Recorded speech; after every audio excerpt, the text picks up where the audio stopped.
You're welcome back to the conversation here on News Central Television. In the first half, we did look at preparations for the Angolan elections that are coming up in less than 48 hours. It's now time for us to switch gears to South Africa, where the country is entering an exciting political period where many of the political parties are undergoing leadership crisis. This process has been filled with its own intrigue and various factions claiming control in different provinces. The economic freedom fighters' commander-in-chief, Julius Malema, has been accused of circumventing democratic processes and imposing his preferred leaders and members as the party prepares to hold its Provincial People's Assembly on the 9th of September to elect new leaders.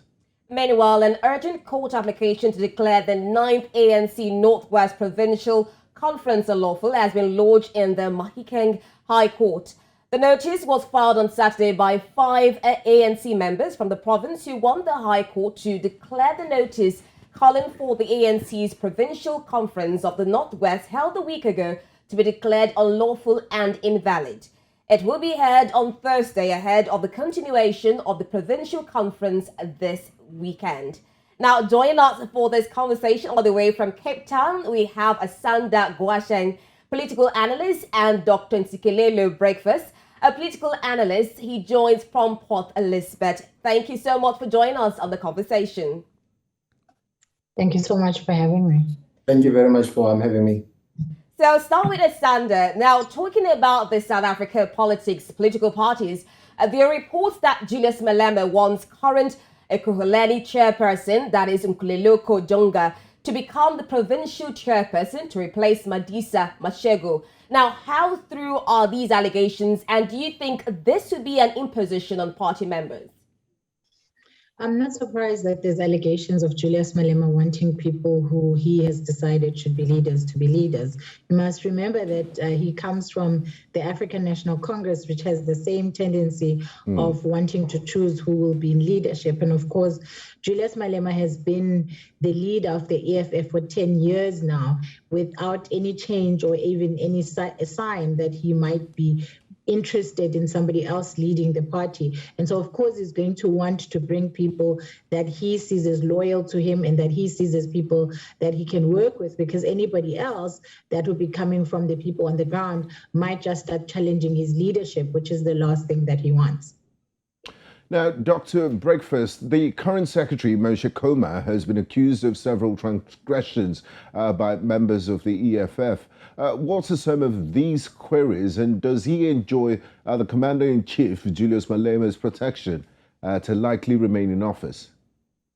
Yeah, so when one examines the historical development of liberation movements throughout history, they've been accused of undemocratic practices.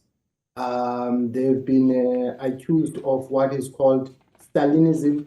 They've been accused of sidelining people. So even the EFF is no exception to that. In fact, even the ANC does have those tendencies.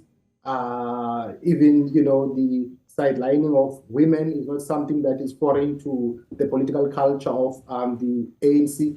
As my colleague has indicated, the political history of Julius Malema is also found in the ANC. No wonder the EFF, under his leadership, has been accused of picking and choosing certain people and also sidelining those who are not aligned to his agenda. I'll go back to you, Asanda. Looking at EFF and Julius Malema, there have been complaints that the launching of the 2022 million membership project is a fallacy. I mean, I would think that this would have been a very good project for the EFF, but what's your take on this? I think that the EFF has the potential to win the youth vote, and they've shown themselves to have that ability time and time again. But most recently, they've seen themselves faltering by not necessarily being fully in tune with what young people are interested in and what young people want in South Africa. And this is one of the things that I think is going to cost them votes in 2024. And we're likely to see a drop in membership rather than an increase in membership in the next upcoming election because of the fact that they don't seem to fully know what youth want anymore, but also of the fact that, you can't be in a democracy and be an organization that has had one leader for 10 years and then want people to believe that you are going to lead and understand democracy and deliver democracy when you can't deliver democracy in terms of leadership, as we've seen with Julius Malema staying on in power for much longer than is usually given to a political party leader. Now, staying with you, the EFF, the ruling African National Congress, ANC, has been losing grounds since the return to democracy in South Africa since 1994. After every elections, they keep losing grounds. This seems like an opportunity for opposition parties to take advantage of the sleep by the ANC. Apart from internal democratic crisis and Julius Malema being the only leader of the EFF for the past 10 years, in what other ways is the EFF losing voters? What makes them not sellable? Some people consider them extremists. Yeah, I think that, one of the problems we have in South Africa is that although the ANC, as you have highlighted, is in decline and has actually shown itself to be a corrupt party that many people are unfollowing in huge numbers, the opposition parties have not shown themselves to be organizations that can provide a credible alternative. We know that the EFF, or at least there have been allegations of the EFF being involved in various corruption scandals, like, for instance, the VBS Bank scandal, where there were allegations that the EFF took some money from people that it shouldn't have taken money from, which led to, innocent people being swindled out of their money, and money that was meant to go to municipalities going to the EFF and together with many others who were accused of corruption in that scandal. And so people are starting to feel like, why would you replace a corrupt ANC with another corrupt organization? And I think that the opposition parties in South Africa have failed to capture the imagination of the voters because they're not providing a credible and coherent opposition. And there's also the fact that ideologically, there are too many bits and pieces in terms of the number of opposition parties and the kinds of things that they stand for. And so there isn't a coherent, cohesive voice of opposition parties in South Africa. And so you have, some gaining, like the DA, for instance, with 22%, some gaining 10%, 5%, which if you collect that, if the ANC loses, could lead to a government of national unity. But unfortunately, what we've seen with municipal governance is that these opposition parties are not always able to work together and do that, in a way that will destroy what is left, or what little is left of the ANC.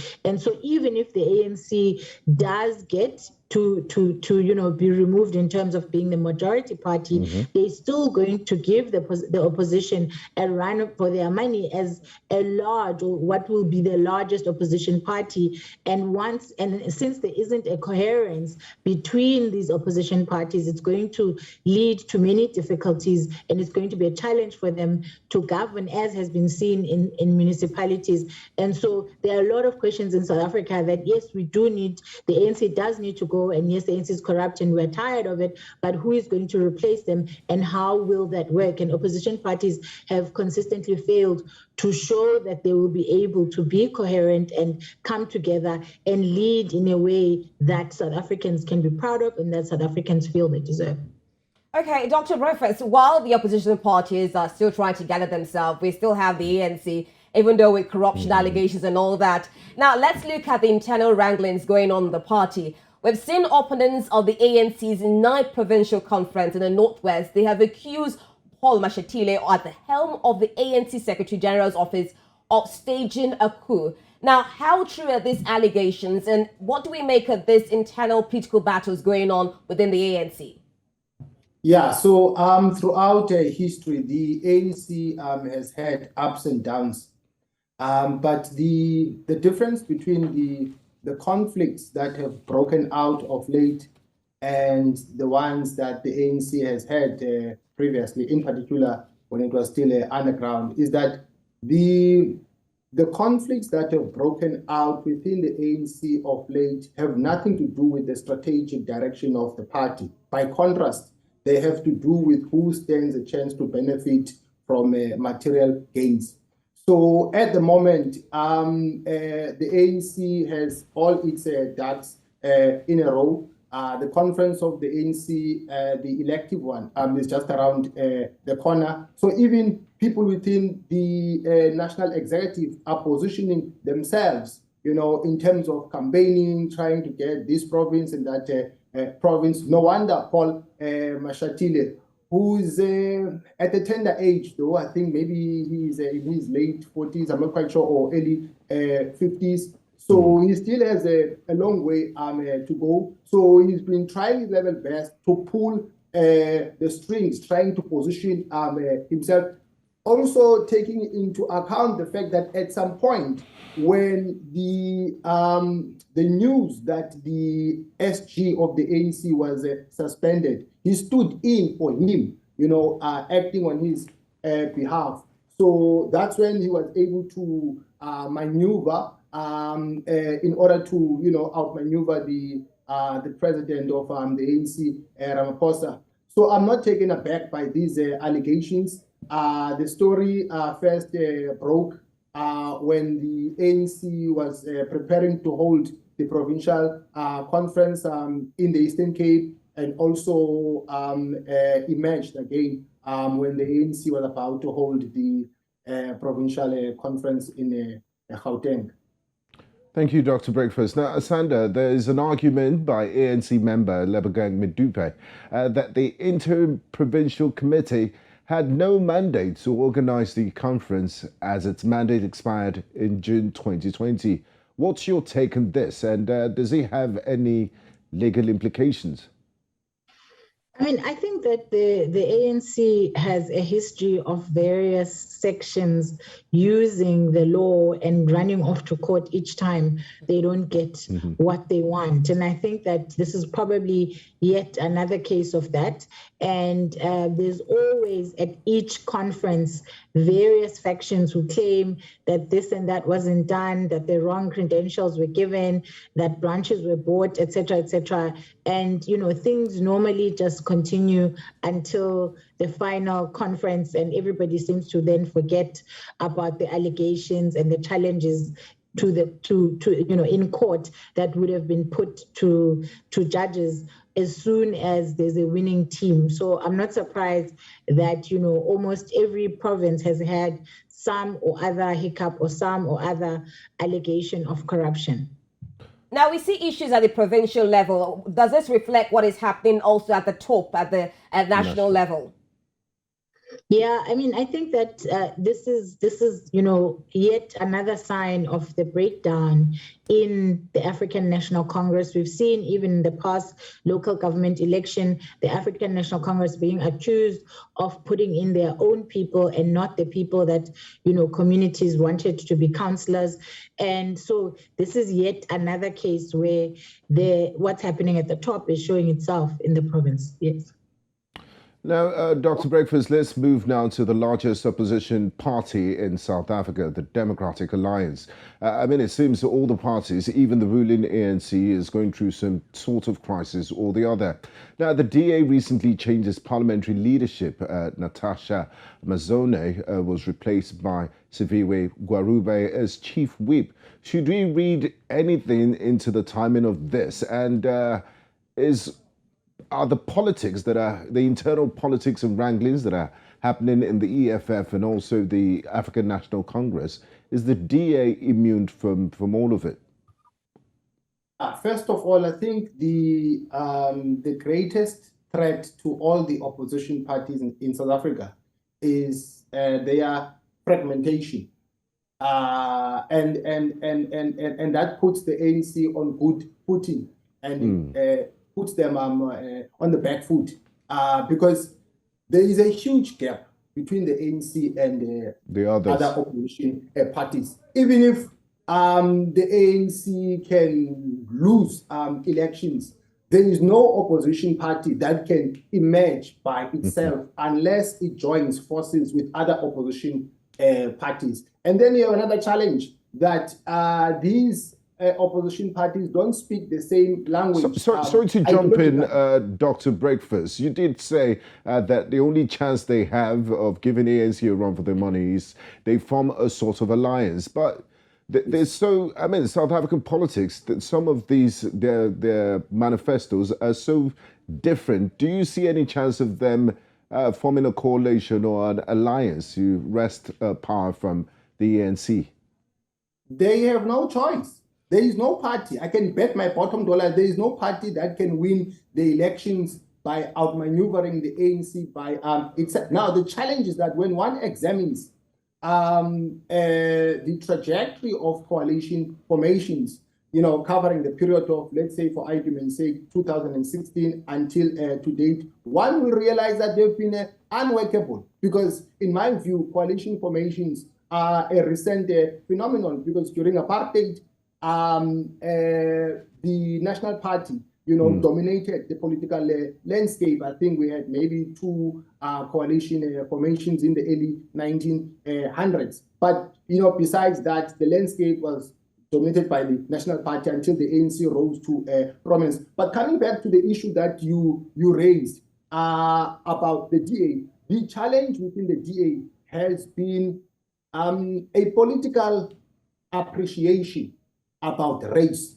There has been a lot of denialism, because whether you like it or not, race is a central way of examining things in the South African body politic. We have this history of unevenness, economic marginalization along racial lines. When you look at the stats in terms of the breakdown, who has access to resources, Black people are still on the back foot. Now, the DA says that it subscribes to a philosophical outlook of liberalism. Therefore, it does not espouse to racial categorization. No wonder it rejects policies like Employment Equity Act / affirmative action and triple BE. So within the DA, there have been 2 factions, right? What I call the Black Bloc and the White Bloc. So the Black Bloc is the one that has had many leaders, leaving the party. So the Black Bloc has been advocating for racially inspired policies like affirmative action, but they lost the debate. No wonder some of them have left the party. So the bloc that is entrenching its hegemony is the one that has been making these decisions in terms of who should be the spokesperson, who should be the chief whip, and so on. So the interesting phenomenon is that there are also double standards, because who's the lady that you mentioned? I think it's Natasha Mazori. She did not stand out while performing her duties as the chief whip. Instead of being fired, she was made, to be something else, and then a Black person was brought in to be the chief whip. But if that was a Black person, I can bet my bottom dollar she would have been fired on the spot. Okay, I want to, Dr. Breakfast, I want to bring in Asanda into this. Now, you talk about marginalization and all that is going on in the DA. You talk about the EFF, also political wranglings going on, and the ANC somehow is also having its own problems. And Dr. Breakfast is saying that even the opposition is not strong enough to kick out the ANC. 2024 is around the corner, even though it's just very months away. But how do you see the next national election with all that is going on now? I think that, and I've said this many times, I think that the ANC is going to lose this election. If they don't lose 2024, they're definitely going to lose 2029. But whatever loss it will probably be by a small margin, because there are still many people who, although they're tired of corruption and they feel like enough is enough, still have a lot of loyalty to the ANC because of its connection to being liberators of South Africa from the apartheid struggle.